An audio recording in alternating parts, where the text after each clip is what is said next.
प्रकाश sir, आखिर Amritsar airport पे ही ये जहाज, ये विमान क्यों उतारे जाएंगे?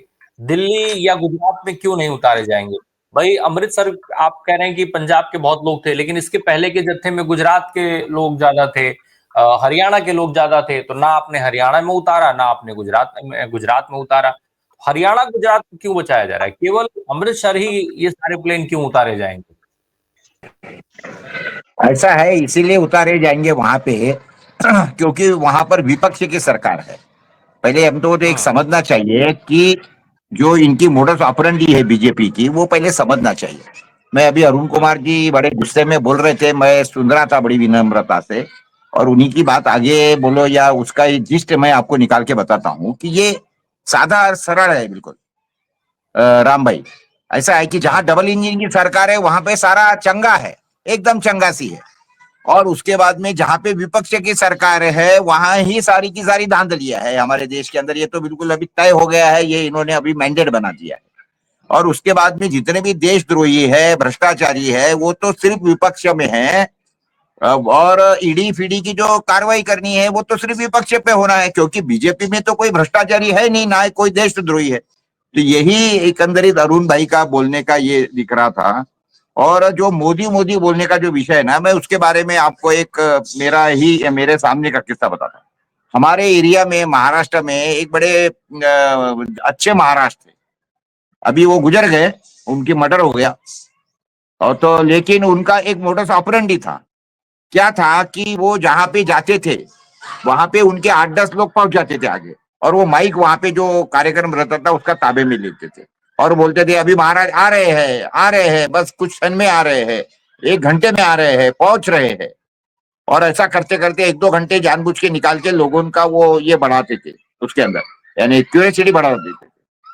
बाद में क्या, जैसे महाराज आए, ये जितने भी 10 लोग रहते थे, वो 10 लोग उठा के सीधे जाके महाराज के चरण के ऊपर बिल्कुल लेट जाते थे।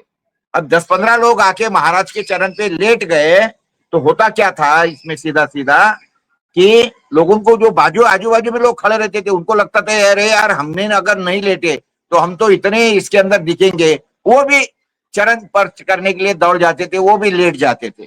तो ये मोदी मोदी मोदी बोलने वाले जो है ना, ये भी लोग वैसे ही है, ये पेड वर्कर्स है जो जाके पब्लिक के अंदर बैठ जाते हैं, और पब्लिक के अंदर बैठने के बाद में जैसा भी होगा वैसा मोदी तो बाकी के भी लोग अपना, अरे उनको लगता है भाई अपन ने नहीं बोला तो बाजू वाला क्या बोलेगा।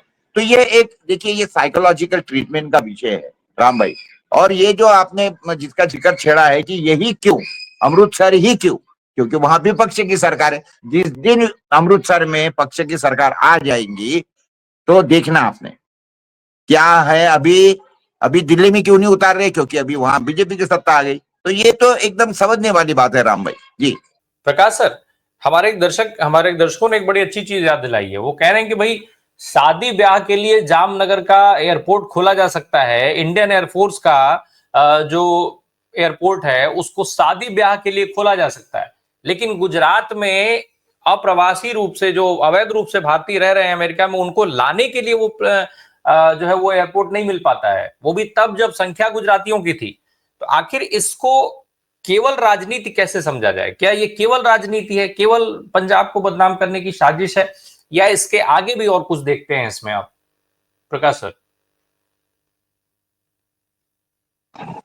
राम भाई, ये मूल रूप से हमको ये समझना चाहिए कि हमारे देश के अंदर अरुण भाई जैसा बोल रहे हैं कि मोदी की सत्ता है, मोदी का, मैं थोड़ा सा करेक्शन करूंगा इसके अंदर। एक्चुअली जो है ना, ये पहली बात तो ये कोई अपना रे अटल बिहारी वाजपेयी की भाजपा है नहीं, ना पुराना जनसंघ है, ना ही भाजपा है।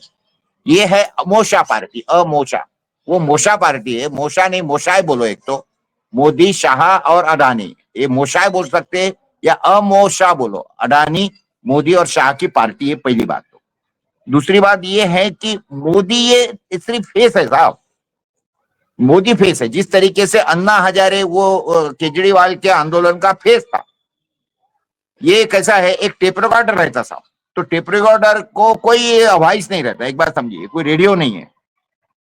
टेप रिकॉर्डर में आप जो कैसेट डालेंगे वो कैसेट बजती है, सीडी प्लेयर है ये, जो आप सीडी डालेंगे वो बजेगा, वो चलेगा। वो इसी तरीके से मोदी को तो जो रोल दिया जाता है वो रोल वो करते हैं, उनको ना खुद के डायलॉग है ना कुछ है, उनको तो आपको भी पता है कि उनके सामने टेलीप्रॉम्प्टर रहता, बस आपको यही बोलना है, इसी तरीके से बोलना है। ही द फेस, असली जो खिलाड़ी है साहब इसके अंदर, जैसे आपको मालूम है कठपुतलियां चलाने वाला कभी दिखता नहीं है, वो ऊपर रहता है, उसके हाथ में सारी भागडोर रहती है। उसी तरीके से सारी भागडोर जो है वो तो अमित शाह के हाथ में है। जो कुछ हो रहा है देश के अंदर, जो कुछ हो रहा है, यानी वो जो इसके पहले हमारे यहाँ पे बहुत बड़ी एयरलाइन थी जिसको उन्होंने बंद करवा दिया था, क्या नाम, जेट एयरवेज। तो जेट एयरवेज को तो क्या है, ऐसा सुनने में आया था कि उनको 400 करोड़ रुपए मांगे गए थे, वो जो जेट एयरवेज के जो मालिक थे उनको। तो उन्होंने बोला भाई मेरे पास तो इतने है ही नहीं है। तो बोले नहीं है तो बंद कर दो एयरपोर्ट। बोले बंद, तो बंद कर दिया उन्होंने एयरपोर्ट। आज आपको मालूम है वो जो भी उसके मालिक थे वो तो अभी बिल्कुल बेचारे दर दर की ठोकरें खा रहे हैं, और एकदम क्या बोलते हैं, एकदम जमीन पे आए हुए, एकदम बेचारों उनकी हालत खराब हो गई है। मैंने बीच में कुछ उनका वीडियो देखा था एक। तो बातें कैसी है मालूम है क्या, कि यहाँ पर हमको ये पहले समझना यही चाहिए कि देश की जो बागडोर है ये तड़ीपार लोगों के हाथ में गई है। और उनको देखिए, जो आदमी देखो चोरों के रास्ते चोरों को मालूम रहते हैं, तो उसी तरीके से जो कॉमन आदमी है उसको ना कोर्ट मालूम है ना कुछ, वो तो बड़ा डर जाएगा। लेकिन जो आदमी कोर्ट के चक्रे खा चुका है 5, 10, 20, 25 साल, तो उसको सारा कायदा कानून मालूम हो जाता है। उसको मालूम है कि किस तरीके से तारीख लेना है, किस तरीके से उसको आगे करवाना है, किस तरीके से केस को लंबा करना है। देखिए ना, 40 साल के बाद में रिजल्ट लगा, 2000 कब का, मेरे ख्याल से 18 का, या नहीं 18 का नहीं, 14 का, 13 का। वो इंदिरा गांधी के इस टाइम पे जो मर्डर होने के बाद में सिख दंगे हुए थे, उसके बाद में का जो गुनाहगार था वो अभी अभी उसको कुछ सजा हुई। यानी कितने हो गए, 2013 या 13 नहीं, सॉरी, 1984 के बाद दंगे हुए थे वो। 1984 से अभी यानी 25 और ये 15, यानी 40 साल के बाद में वो केस चली। तो लोगों को तो पता है ना केसेस लंबी कैसे करते, क्या करते, ये किसको पता रहता, कि जो उसमें से माहिर लोग है। कॉमन आदमी को थोड़ी मालूम है कोर्टबाजी का। तो क्या है, अमित शाह तो आपको मालूम है तो पुराने खिलाड़ी है, सारे कायदे कानून के, कितनी बार जेल जा चुके, कितनी बार, यानी जो आदमी तड़ीपार हो सकता है, इससे और क्या चाहिए आपको। यानी उसके क्या बोलते हैं, उसके गुंडागर्दी का एग्जाम्पल कोई नया मैंने देने की जरूरत नहीं है, मैं कोई नई बात बोल नहीं रहा हूँ एक्चुअली।